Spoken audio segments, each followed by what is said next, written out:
在许多文化中都有一个共同的信念：死者不该被轻易打扰。在电影里，无论是破墓还是僵尸先生，起坟从来都不是一件普通的事。它被描绘成一件有风险的行为，讲究时机、规矩还有仪式。因为坟墓不只是一个地方，它是一条界限。所以问题来了，这些只是电影夸大的想象，还是在现实中真的有人依然相信这些禁忌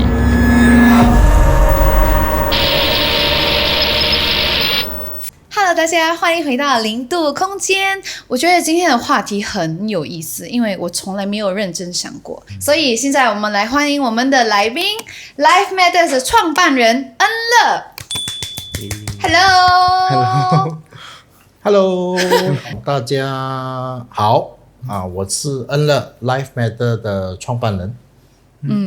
那在跟大家分享之前呢，你可以介绍 Life Matter 是做什么的吗？还有你们就是负责的内容。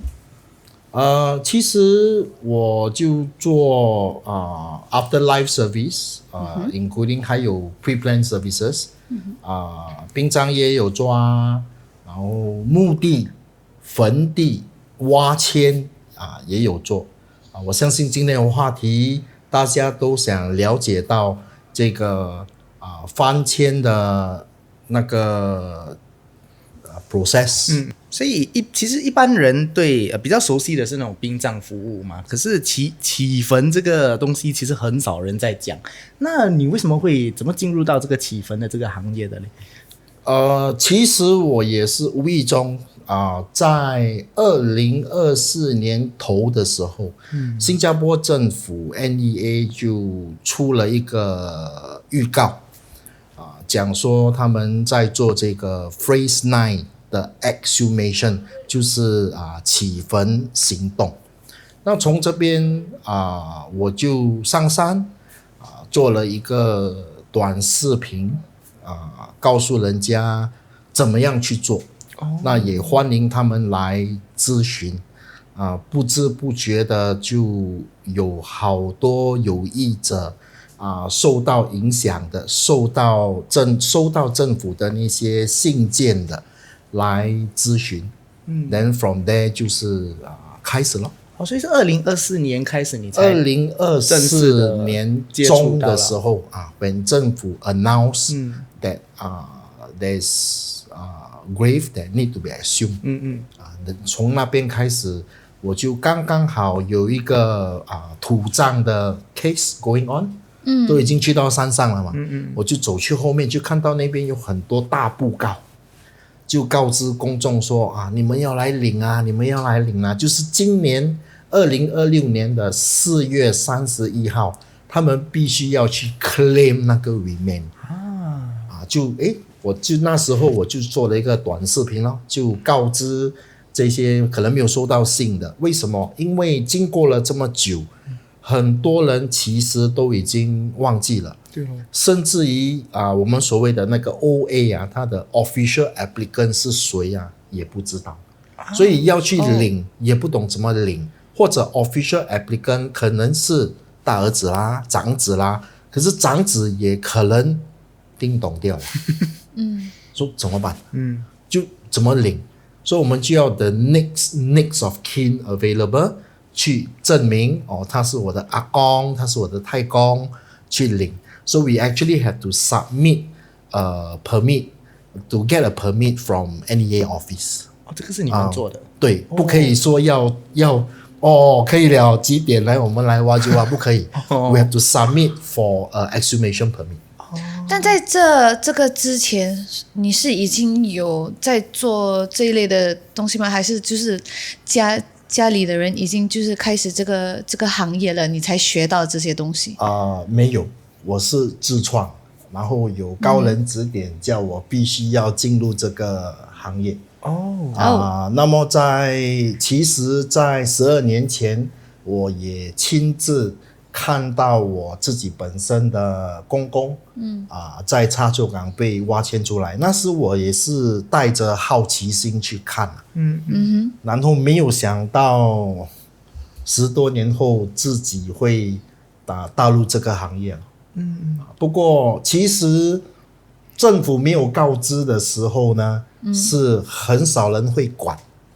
那么那一些会来咨询要起坟的顾客呢，往往都是宗教领袖去 advise 他们的。就打一个比方，我有一个顾客，他去到某某一个寺庙求了一个签，不要讲哪一个寺庙求了一个签，那签上就写，他不会读中文啦，他就 flip 后面，现在的签后面都有 Amor 了嘛，对，他就想说 ancestors grave to be renovated。Yes， 祖坟有 Yes ancestors grave to be renovated 来。哎呀，所以就是因为这样，他才会做咯。那有一些是因为风水师傅跟他说你多久没去祭祖？你祖坟的墓碑已经裂了，要去修复。那么修复是 one thing， but 那个也在一个很不方便的地方。如果家里有小孩或者有老年人怎么办？所以他们 at the end of the day 还是会选择起坟，把它搬去一个比较容易祭拜的地方，方便后代去祭拜的地方。就是这样子。可是就是如果你们起坟的时候，你们会不会因为这种东西不是一个很中性的事情嘛？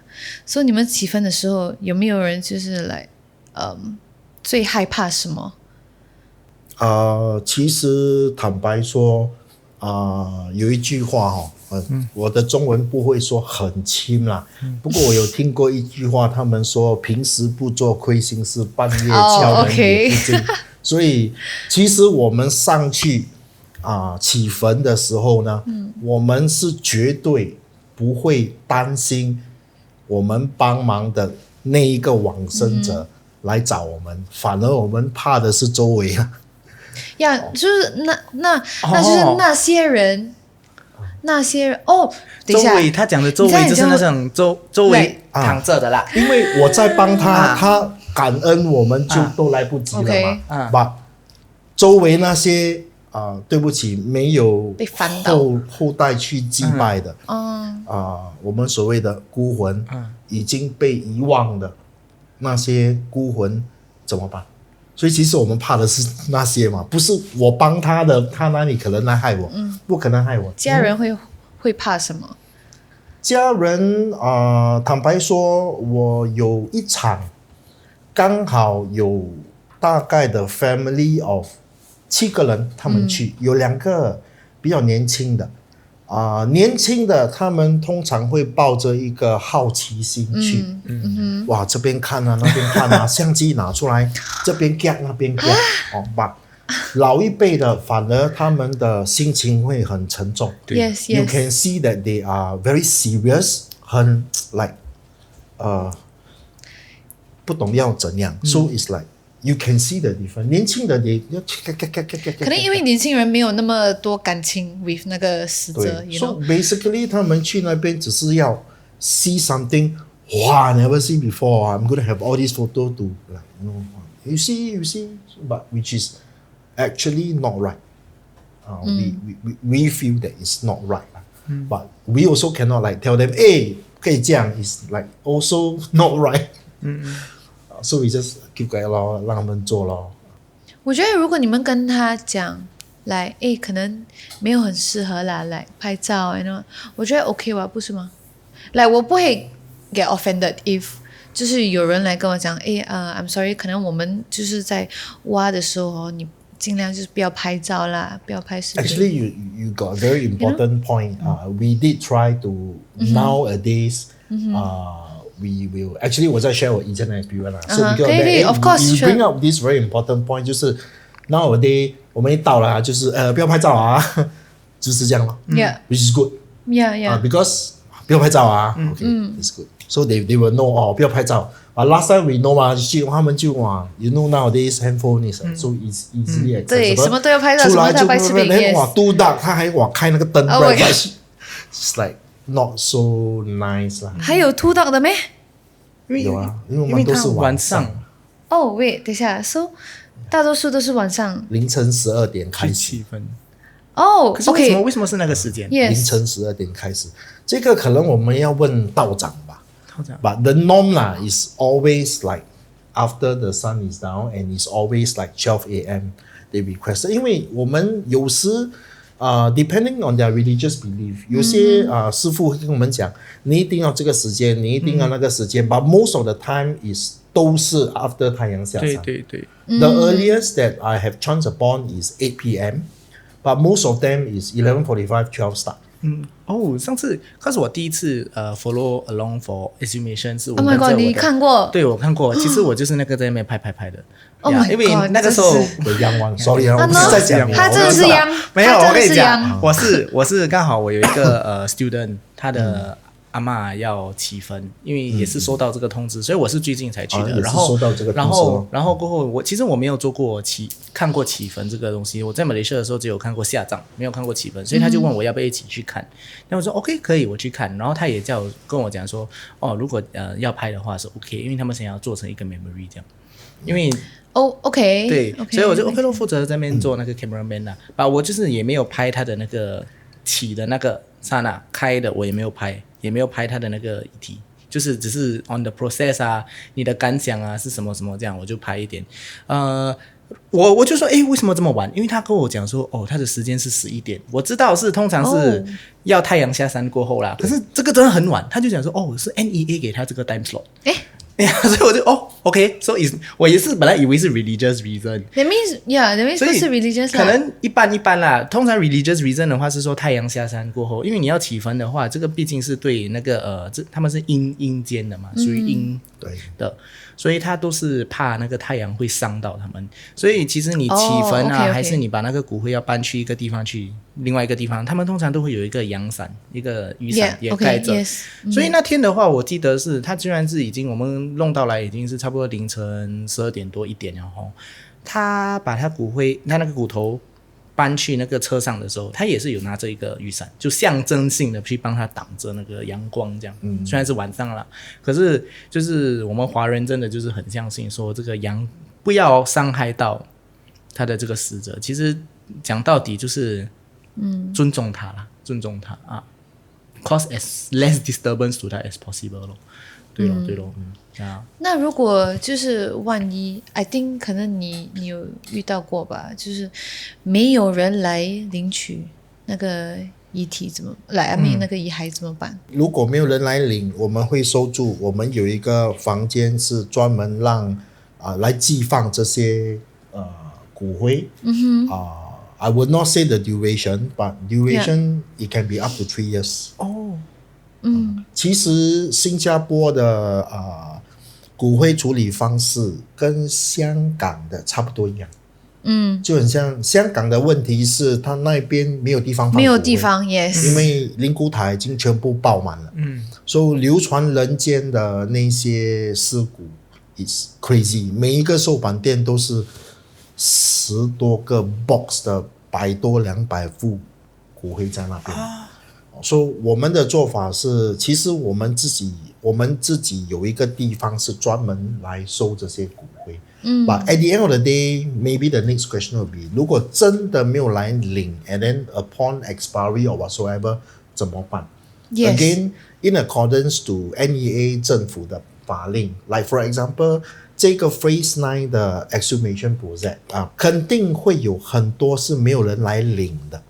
所以没有人来领的。NEA 还是会把他们送去火化，火化后会有个 tag，and 如果 let's say after a few years 真的没有人来领，他的 space 就 overcrowded， 都会拿去化海。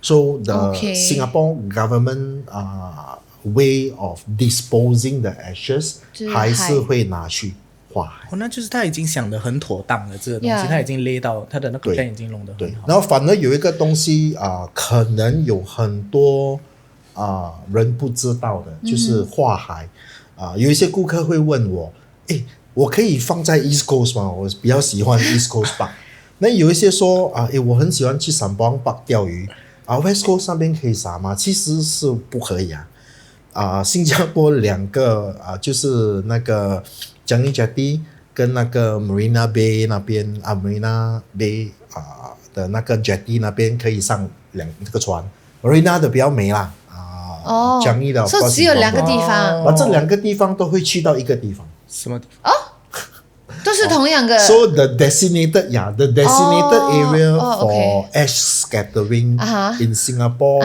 is actually 1.8 kilometer away from Pulau Semakau. 哪里呀？我也不懂。所以传统上，其实老一辈还是长辈都会讲说，在起坟的时候有些话是不能乱讲的。所以你在现场作业的时候有没有刻意避免一些话没有讲，还是有一些东西你会刻意不要去做？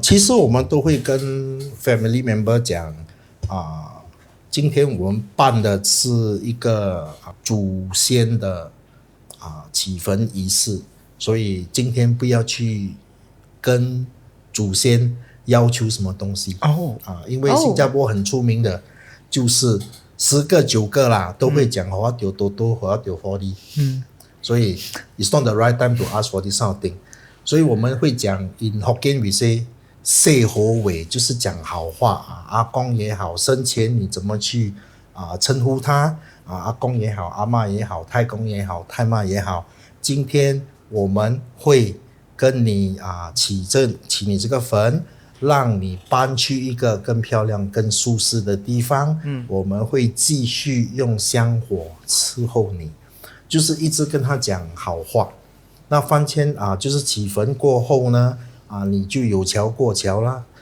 有山过山啦 Actually it's not about the ceremony not to say that it's about that place 因为那边还有其他的还有其他的 that place itself is 不适合去讲这种东西OK 所以我们去今天的 focus 要起这个坟就是我们的 objective 是什么就是要把我们的先人我们的祖先搬迁去一个比较舒适的地方嘛对吗那我们希望什么我们希望他能够住得比较舒服一点后代子孙会 continue 的用香火来供奉他也方便后代子孙每年都可以来拜他这一个要讲就要小心因为你只要一讲我每年都可以来拜你你 make sure 你每年去拜他你不要讲了以后就是不要做到不要去 promise 我每年都可以拜你你可以讲说我们有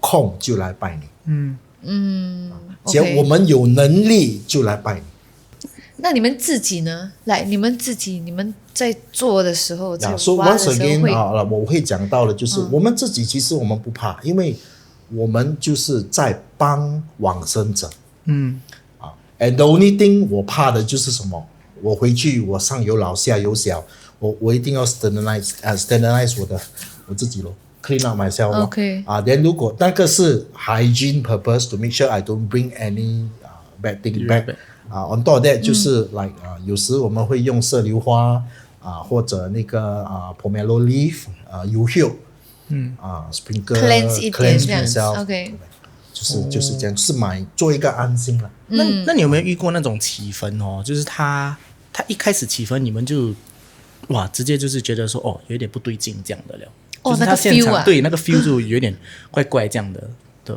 其实是有啦其实是有很像比较 normal 的就是 suddenly 会下雨你看那个 sky 是 dark 的因为要下雨晚上的时候通常你会看到有一点暗这样高低这样 then maybe a little bit windy 这样but 我有一次我在 actually 那个不是在蔡厝港有一次我是在 Bukit Brown Bukit Brown Cemetery then 那个是很旧新加坡第一代的那个墓园都在那边 it started from 1922so 那一边那个就很奇怪 and it happened that 我们要上蛮久了 because not like now 那个 tomb 是在 like probably 250 meter away, slide uphill. So we have to like in the middle of the night, torchlight here and there, then climb up. Then everything is okay. We didn't bring umbrella because everything is okay, everything is sui ma.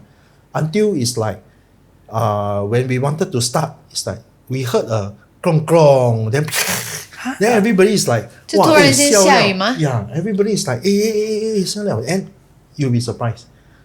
下 then 就怎么办？then 就刚刚好师傅那时候有一个师傅在那师傅就 don't know what the 师傅 did like. Then after a while the rain stopped. Then 我们就 continue, but continue is like 我们 wet already. 湿湿的。我们 plan 的东西全部 a bit like 什么了but 为什么会突然这样下雨？ to be honest, 解释不了 I won't be able to explain. Yeah. So it's like nature. But I mean, we all will know that it's going to rain. It's going to rain. The feel is that some wind and then it's very cloudy. Then 有点红红这样那个天，没有星星，but 没有，那天是 clear Then it's like suddenly out of sudden suddenly Then 有一次也是 I don't know why 啦 but 有一次还是在 Bukit Brown， 因为 Bukit Brown 它很久，所以很久它就是earth movement 嘛，所以你的墓碑在这边 doesn't mean that we will find the thing directly 6 feet down. So due to earth movement, it could be here, it could be here, it could be here, it could be here, because it's like the grave itself is like 60 to 70 year old. So earth movement now is quake system, so no worry. Last time don't have 嘛，就是挖一个洞噗下去了嘛。So earth movement after like 50, 60, 70 years time, it will move around. So 我们怎样挖都挖不到。It's like 笑了嘞 ，more than 6 feet 了嘞，没有嘞，怎么办？go sideway 又没有 ，go that way 又没有，已经挖到一个大洞了，还没有。人我们就在那边怎么办？70年前是到底有没有埋进去的 ？Oh my god！ Of course 是有啦吧，we just kidding， 有没有埋进去的？就 again one of the 师傅 around， 然后就点香咯 ，I don't know what he do 啦，就拜拜咯。然后我有听到的就是说，他讲说。如果你要搬家什么，让我们找到你什么啦 ，everything 啦，then out of nowhere, it's like 这样 no brainer 嘛，这样子我们已经挖到这样子出来了嘛，对吗 ？So the smallest angle 是这边then I don't know why all of a sudden 我的那个同事会讲说，try 这边让我们做一个 square，so from a circle。他就讲我们做这 square 啦 then 他就 start from 11 PM 这个 location 一 got 下去就敲到It's common 的，他会这样做。 Oh my god！ 我觉得还好，我们这一集是 way after 我们那个 Bukit Brown 的那个 episode， 不然我也吓死，不然我走到哪里我都很怕。其实我刚才 before 你来的时候，他给我看一些 very amazing 的 photos， 是吗？我没有想要看很 amazing 的 photo， 等一下我是那种，等一下我怕怎么办？那我可以讲吗啦？把这种 Oh 就是 my 那种 god！Really？ 可以那种可以来 OK 来那种僵尸 explain 僵尸，就很多年了，它还没有烂掉的。他就给我看，就是你们挖，然后你们看到。 So actually, another part of the exhumation 有时挖坟，人家会说我们有 hidden cost， 其实是没有 hidden cost 的。First， 我们要 understand 那个 fabrication method of the tomb itself。有一些墓地它是用 solid concrete 的。OK， 那个就会比较贵，因为要一片一片敲 ，it's not easy。有一些它只是用 slab 接下去的，那个很容易拆 ，is okay。And during the exhumation itself， 我们 exhume 了起来以后 ，it very much depend on the remain，what condition it is。example whether 它是只是画到剩一堆白骨。Then it's straightforward clear cut, we just pick up. But 有一些是还有剩半身，有一些甚至于是整具都会还在。像刚才我有给我show Really？我还以为 I mean OK，我不懂 what's the 就是要多长的时间读佛一读 No 然后读腐烂 and then like 变成 just 骨头而已。Very hard to explain. Some will say 在科学的角度来看，some will say it depends on when they are alive. 他们服怎么样的药物 ，whether or not they are on heavy medication, that or until today they are well preserved. Some will say it's like that. Or then sometime they will or maybe in my industry, a lot of my 前辈 will say, 那个是养尸地 ，it's like 养尸地 meaning to say is 你放在那边它不会 rot。So it's like 这些都是人间传闻 but we really cannot explain. And 6 feet underground after so long, sometimes the condition we see, even if we 剩下白骨 that's the best thing. Then we also have to see the condition of the 白骨. Sometimes when we see the whole grave is soaked with water type, it's not very good also.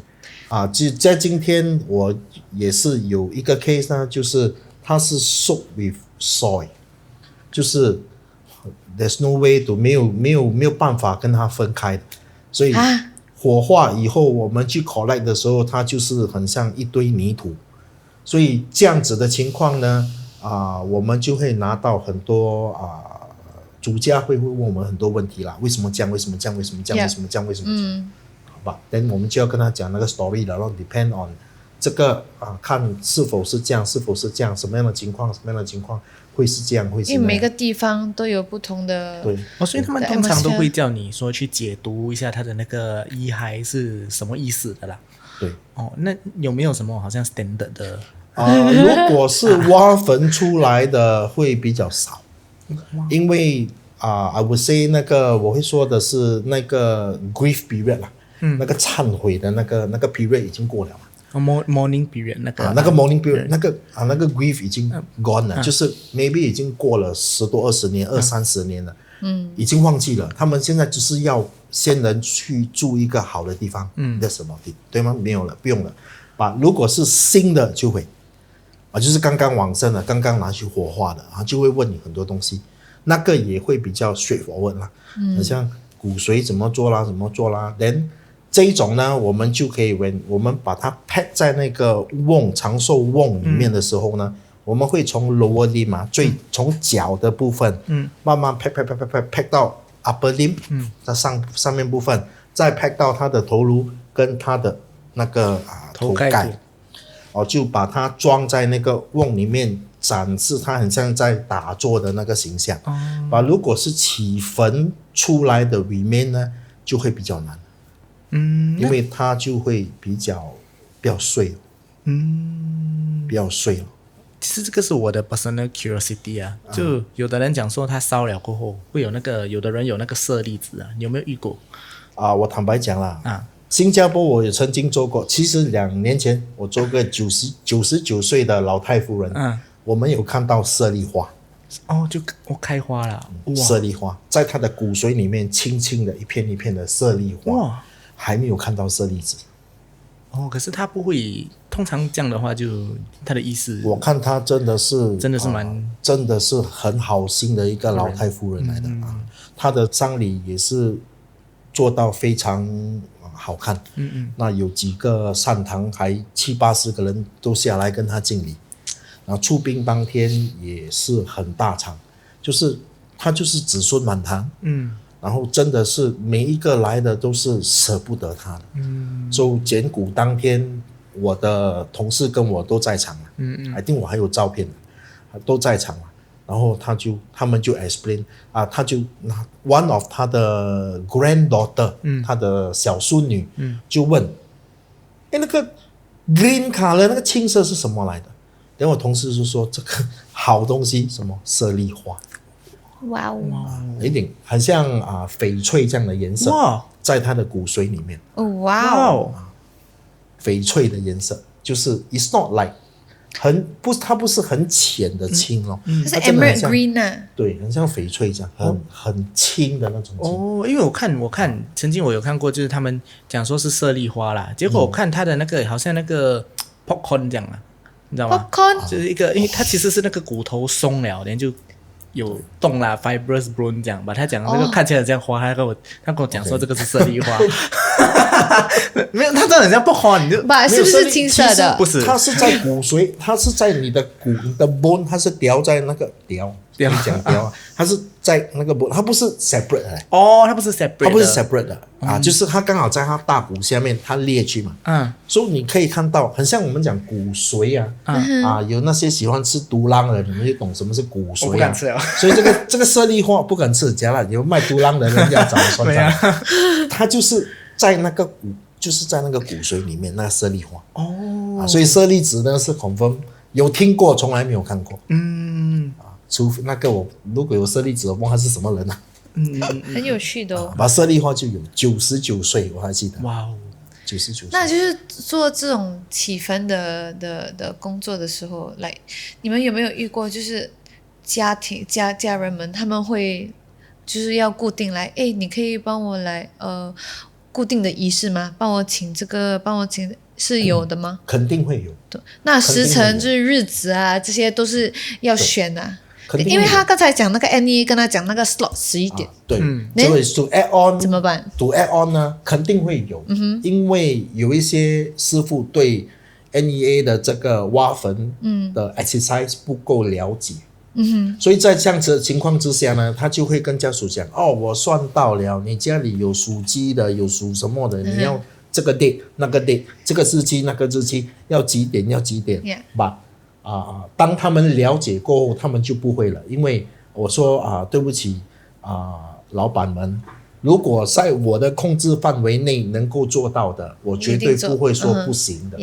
不过我希望你了解这个 exhumation permit 这个挖坟的 permit， 我们要经过 NEA。所以打一个比方，现在只要是 Phase 9 affected 的那些 plot 受影响的那些地皮你现在去 NEA 申请 for permit for exhum 如果我没有错的话，要过了年才有，满了。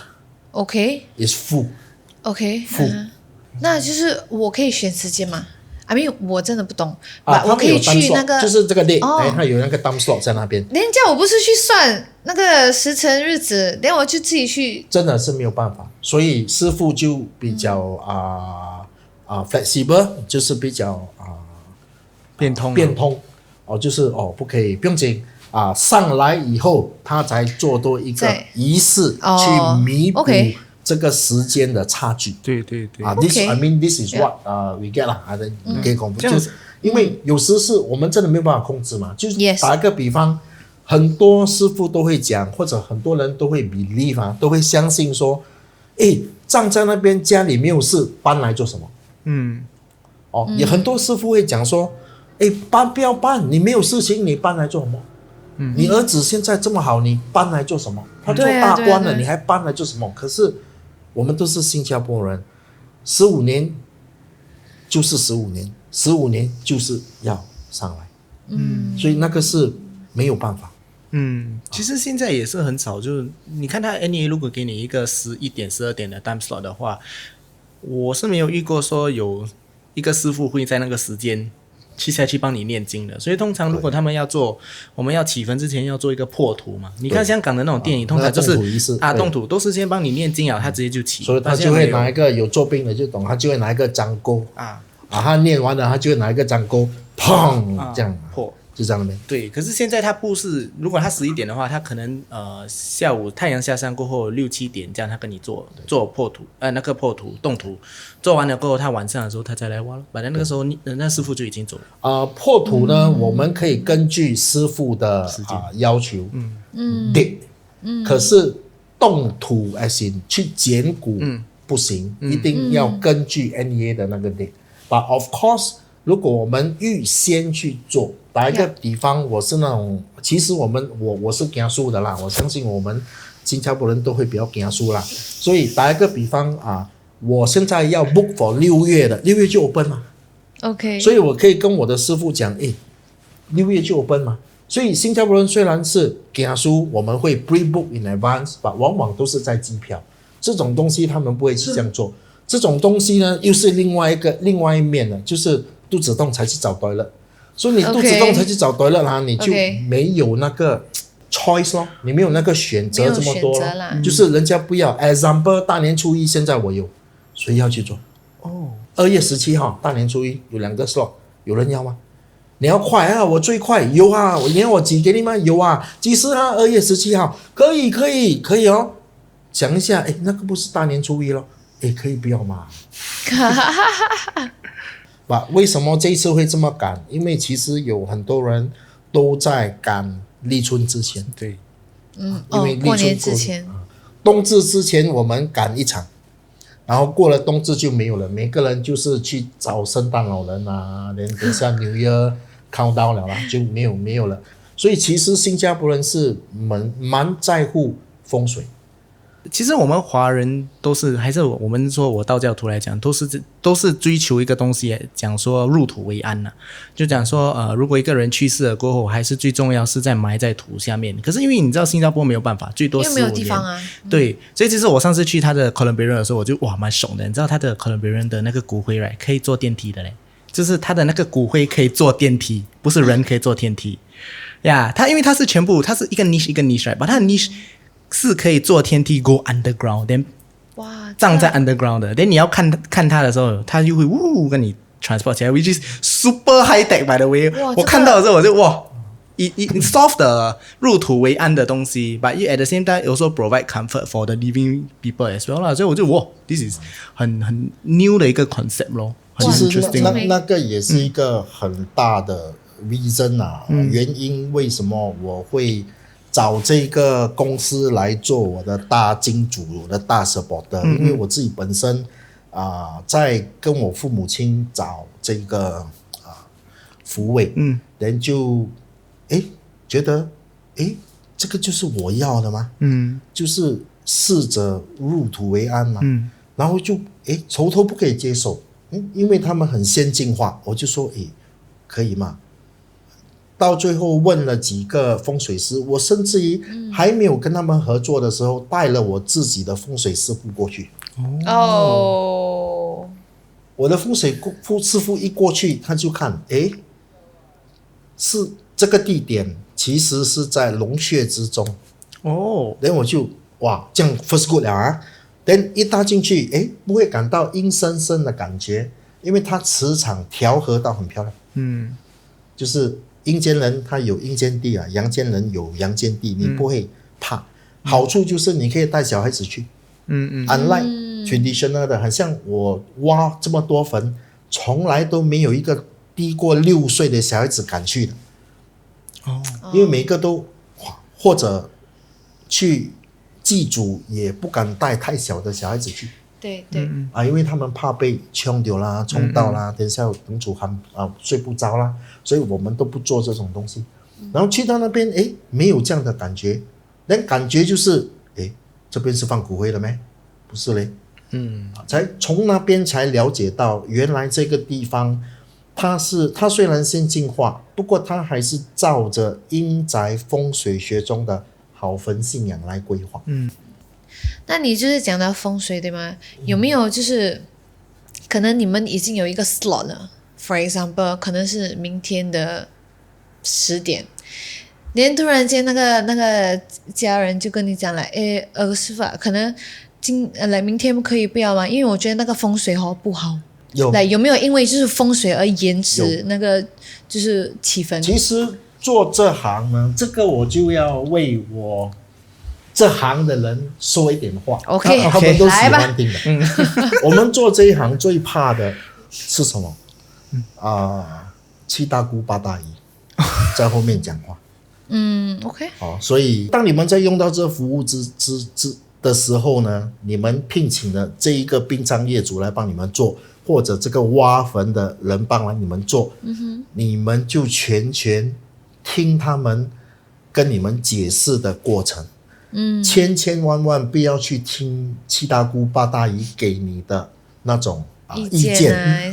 为什么？因为等一下这个安迪有这个信想法仰，这个安迪有这个信仰，这个安迪有这个信仰，那个安迪有这个信仰，每一个人都有不同的信仰，可是做出来的东西，做出来的要求都不一样，所以在这样的情况之下，我会说不要乱，跟你处理、跟你办这个事的人绝对是专业的，你应该听他们的话，就很像打一个比方。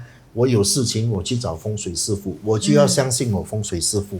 我有事情，我去找道士，我就要相信我道士，给我的意见，给我的 advice。我不可能去跟我道士讲，我阿姨讲是这样呢，为什么你讲是这样？所以我们必须要去相信这一个行业是其实蛮专业的。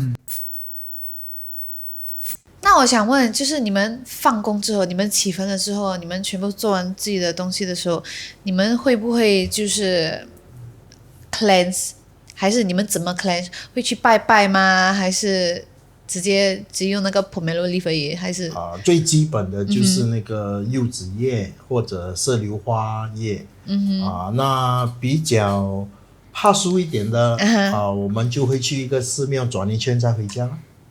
真的是去寺庙and then 拜拜 and then 才会去。对对。会有人过活这样？哇，还过火啊！以前老一辈的就会有，OK 现在可能比较难买到炸过了啦。是咯。所以就现在大家就把它当成是一个麻烦的东西，所以就是怎么去 improvise，所以就比较少人去做这种赌那种捉奸很久出来的，一次他跳过去没事。我们是经常一个礼拜有时2-3趟了，如果一直要有那个 stove 在那边就麻烦啦。邻居会 complain 打995，讲说我的 neighbor 要放火，不是糟糕。所以就现在就比较先进一点，所以其实就是我们所谓的有的那个柚子的叶子，或者最简单的霞流灰。什么是霞流灰啊？pomegranate pomegranate leaf 麝硫花。OK。所以像那种住1楼的种麝硫花，你看到麝硫花被剪到乱七八糟。对因为就借用一点。有时我会借用这样讲也没事啦。借用那这样，其实我好奇的一点就是有没有你用过这些 cleansing 了过后还是有东西，可能你那种比较灵异的事情发生的，有没有这样的一些 case？ 有没有一种有趣的故事可以比较灵异的事情这个是我不懂我该不该讲啦，或者可不可以讲啦，不过你要保护我啦，如果我讲。没事，我这边那就是在去年11月的时候just a few days before 那个印度节，那个迪巴巴利啦那个迪巴巴利我不懂叫什么节啦，就是印度屠妖节啦，屠妖节有一场 job 就在那边做了挖迁。那做挖迁时候呢，我就从来没有过的感觉，那就是我的后面的脊椎spine 是脊椎我后面的脊椎突然间是很酸痛、很冰冷的，到我就来，为什么还在那个怪怪那里的可是时候我有听过老一辈的前辈都说，这样你就是中马票了，就是完蛋了。那我就他们也是有交代说你就要续好话，那我就说大哥大姐请你们不要来骚扰我，有什么事情过后你再让我知道，可以帮你的我帮你，就这样就没了。那就多了一下子，当我们差不多要做好了以后呢，又再来。然后这一次我就这次惨了，这个我应该要怎样办？我又在讲同样的东西吧，这一次就 emphasize 跟他讲说如果你有需要什么 again 这个一定要很清。其实我不知道你们有没有碰过啦，我碰过我也是 blur 了，因为 actually 真的是第一次。那我就一样就讲说你需要什么你跟我讲，我做得到我做给你。一定要记得说我做得到我做给你，不要你要什么我都给你，因为如果只要老人有讲，我的前辈千万不可以说你要什么我给你，因为等一下他要我就是拜拜了，就是他们的一份子。所以事情发生就 everything 又完了，又没事了。So after that 呢，我就要开车回家。那上车的时候，我车上通常都会有一个麝榴花的叶子在那边，一棵树一棵树没有一个 stem， 一个 stem 我会放在我的 driver seat 那边，然后一罐 mineral water 嘛所以转了那个 mineral water 喝了，就是倒一点在那个麝榴花，就是我的 normal SOP 啦。OK。Then after that 我就上车开车走了咯。可是今天很特别，感觉就是我好像不是一个人在开车的那种感觉，is like 有人在我旁边，或者like 就是感觉不一样，有东西跟你那个 feeling 就是很阴的那种感觉。Then 我渐渐我 just go as per normal， 就是不要去想它。我就想我明天应该要做什么，就做。等到家以后 ，everything 坐电梯上去 ，everything 冲凉 ，everything 没有事情就躺睡觉。然后睡觉，我是一个很少做梦的人，就是在睡觉的时候呢，我就做了一个梦，在梦里呢，就他来叫我帮他做我今天跟我顾客做的东西。那我在梦里就跟他讲你叫什么名？我懂你是什么 block， 可是你是什么墓碑的号，我什么都不懂。then 我就讲说你后代还有在吗？子孙还有在吗？你叫他们找我咯。then 就天亮了。招生耶。then 就天亮了，就真的天亮了。then 过了2天，第8哩屠妖节当天，我电话响，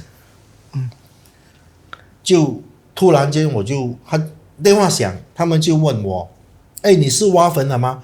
我说对，那因为我有打那个广告，所以在脸书上我有打广告，在 TikTok 我有打广告，在 Instagram 我有打广告，在自己的 website 也有打广告，我就一定会问他小姐你在哪一边看到我的广告？他就讲没有，妈妈梦见你。我就你妈妈梦见我我就说一定是我认识的人才会说他妈妈梦见我然后他讲的太快，他说不是我妈妈梦见仙人叫他们打给我，那你怎么去拿到我的电话？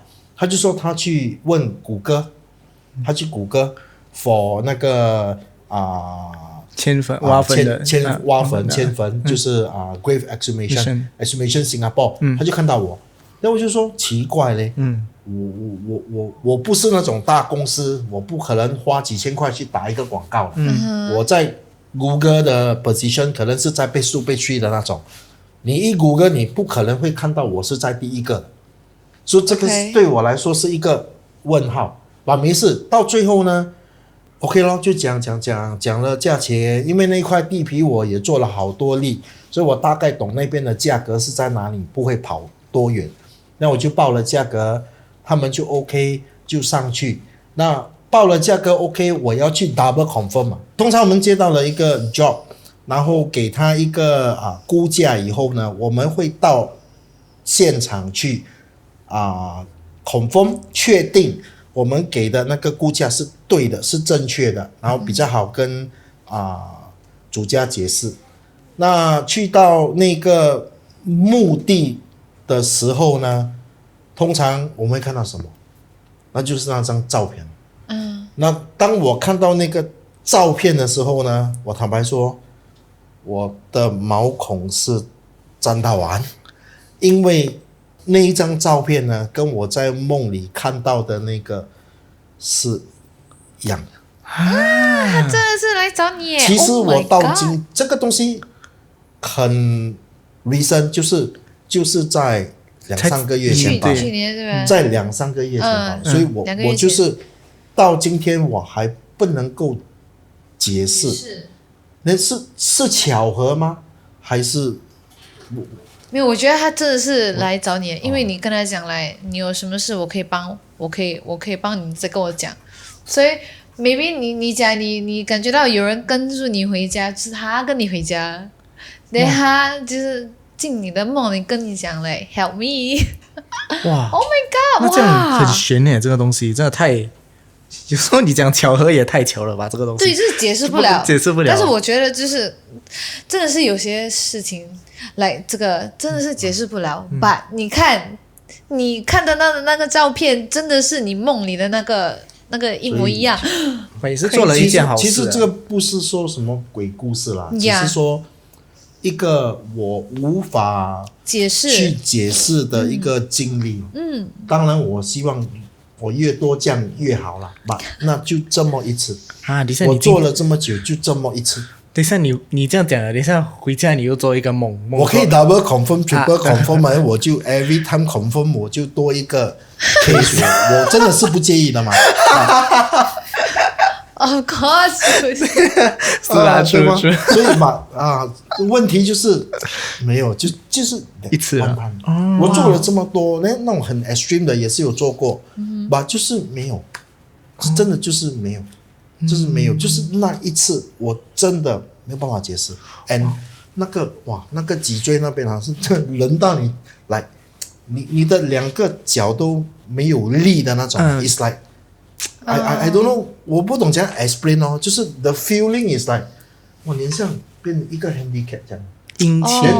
我只是有 I'm not saying that leave me 嘞，it's like 在心里讲讲我什么东西不是讲出来的，是心里讲出来的，then 他就 gone。Of course 我的 customer 有在，我的 client 有主家有在，then 那个我挖坟的同事也有在。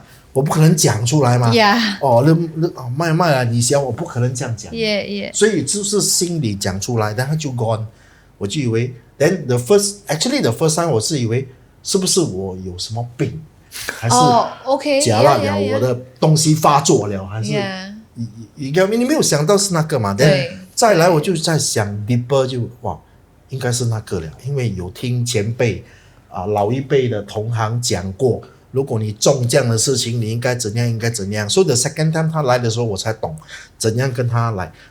你要什么，你跟我讲啦，我会尽我的能力去帮你。我做得到的我做，我做得到的我做，就 repeat 就 everything OK，until 我回去睡觉。